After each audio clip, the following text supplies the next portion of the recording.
چونکہ آج جو ناقابل اریسٹ وارنٹس جاری کیے گئے ہیں اور اب راولپنڈی پولیس آپ سمجھتے ہیں کہ خیبر پختونخوا کے وزیر اعلیٰ کو اریسٹ کریں گی؟ Is this what we are going to see? جی بسم اللہ الرحمن الرحیم. منیزہ صاحبہ بہت شکریہ جی اپنے شو میں دعوت دینے کا. دیکھیے آج یہ آپ نے خود ابھی انٹرو میں ذکر کیا اینٹی ٹیررزم کورٹ کا یہ ایک فیصلہ ہے. تو آئی ایم شیور کورٹ کا جو فیصلہ ہے اس کے اوپر جو پنجاب پولیس کو ایکشن لینے کی ضرورت ہے آئی ایم شیور حرکت میں آئے گی. باقی ویدر 2 تاریخ کا آپ نے غالباً ذکر کیا کہ تب تک انہوں نے ان کو پیش کرنا ہے. تو let see G, I think یہ لا انفورسمنٹ ایجنسیز کا کام ہے, کورٹ کا ایک فیصلہ ہے, تو امید تو یہی ہے کہ وہ اس پہ عمل درآمد کرنے کی. جب وہ وزیر اعظم سے ملنے آئیں گے علی امین گنڈا پور, تو ان کو پنجاب پولیس کا سامنا کرنا پڑے گا اگر وہ پنجاب سے ہوتے ہوئے دیکھیے 2 ہی چیزیں نا جی, ایک تو یہ کورٹ کا فیصلہ ہے نا جی, I mean it has really become a no go area for him, I mean in the sense کہ practically speaking. جی so I'm saying کورٹ کا فیصلہ ہے, یا تو وہ اس کے اوپر لیگل ریلیف لینے کے لیے طریقہ کار ہیں, فورمز موجود ہیں کہ وہ I don't know whether he is capable of doing that. دوسرا ورنہ تو یقیناً جب پنجاب پولیس ہے وہ اپنا کام کرنے کی کوشش کرے گی تو وہ that is a separate matter all together. I think اس کو ہمیں کانفلیٹ نہیں کر سکتے ود جو حکومتی معاملات ہیں یا وفاق اور صوبائی حکومت کے, کیونکہ اس میں وفاقی حکومت کا کوئی عمل دخل نہیں ہے. یہ ایک دہشت گردی کا کیس ہے, اینٹی ٹیررزم کورٹ کا فیصلہ ہے, اور جو پنجاب پولیس ہے آئی ایم شیور کہ وہ کوشش کرے گی کہ جو کورٹ کا فیصلہ اس پہ عمل درآمد کرنے کی کوشش کرے جی. ٹھیک ہے. لال چند ملی صاحب, آپ نے بلال صاحب کی بات سنی, انہوں نے کہا کہ جی یہ عدالت کا فیصلہ ہے, انسداد دہشت گردی کی عدالت نے یہ فیصلہ کیا, اس کے اندر وفاق کا تو کوئی عمل دخل ہے ہی نہیں.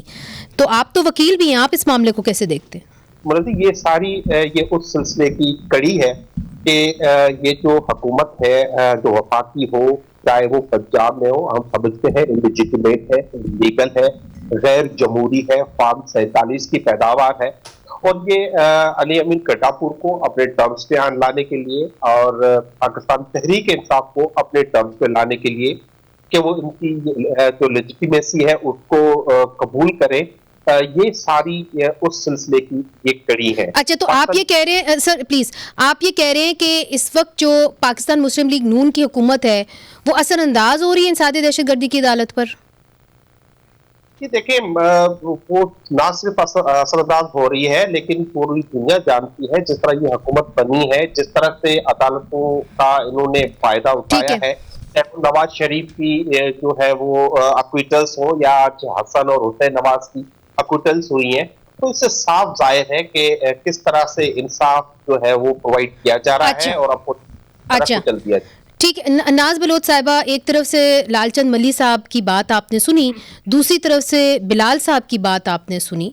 کیا آپ سمجھتی ہیں کہ پاکستان مسلم لیگ نون اثر انداز ہو رہی ہے انسداد دہشت گردی کی عدالت پہ, یا جس طرح کہ بلال صاحب کہتے ہیں کہ ہمارا کوئی عمل دخل نہیں ہے, the law has to take its course, but is it that simple also? Because دیکھیے آپ سے بہتر, پاکستان پیپلز پارٹی سے بہتر کون جان سکتا ہے کہ جب ہوا بدلتی ہے تو عدالتی فیصلے بھی بدل جاتے ہیں.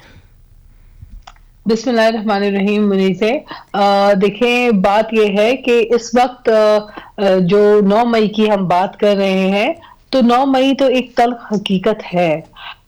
اس کو شاید پی ٹی آئی کے کچھ لوگ بھولنا بھی چاہیں, لیکن بہت سارے ایسے لوگ جو اس میں شامل تھے, جنہوں نے باقاعدہ نہ صرف شامل تھے بلکہ جنہوں نے عمران خان کو ریڈ لائن قرار دیتے ہوئے خود ویڈیوز بنائی اور جا کے کور کمانڈر کے گھر پہ جا کے دھاوا بولا, اور جو ملٹری انسٹالیشنز پہ جا کے حملہ آور ہوئے, جو کچھ بھی انہوں نے کیا اپنی فوٹیجز خود بنا کے اور خود انہوں نے لگائی. اب جب گرفتاری عمل میں آئی اور وہ کیسز چل رہے ہیں, تو آئی تھنک کہ اس پہ تو عدالتی معاملات ڈیفینیٹلی ہیں, وہ لیگل کورس جو ہے وہ اپنا خود راستہ نکالے گا. لیکن جہاں تک بات دوسری ہے وہ یہ ہے کہ جب 2018 میں پی ٹی آئی کی حکومت تھی, ہم نے تو اس وقت بھی بہت کچھ بھگتا, اور اس سے پہلے بھی ہم نے بھگتا. پیپلز پارٹی نے ہر دور میں, ہم نے تو پولیٹیکلی موٹیویٹڈ کیسز کا سامنا اسی لیے میں آپ سے یہ پوچھ رہی ہوں کیونکہ آپ کی جو پارٹی ہمیشہ مفاہمت کی بات کرتی ہے, بلاول بھٹو زرداری صاحب بھی مفاہمت کی بات کرتے ہیں. یہ جو ناقابل اریسٹ وارنٹس نکلے ہیں علی امین گنڈا پور کے نام پر, اور وہ وزیر اعلیٰ ہیں ایک صوبے کے اور ایک چھوٹے صوبے کے, تو اس کے اوپر پیپلز پارٹی کا کیا موقف ہے؟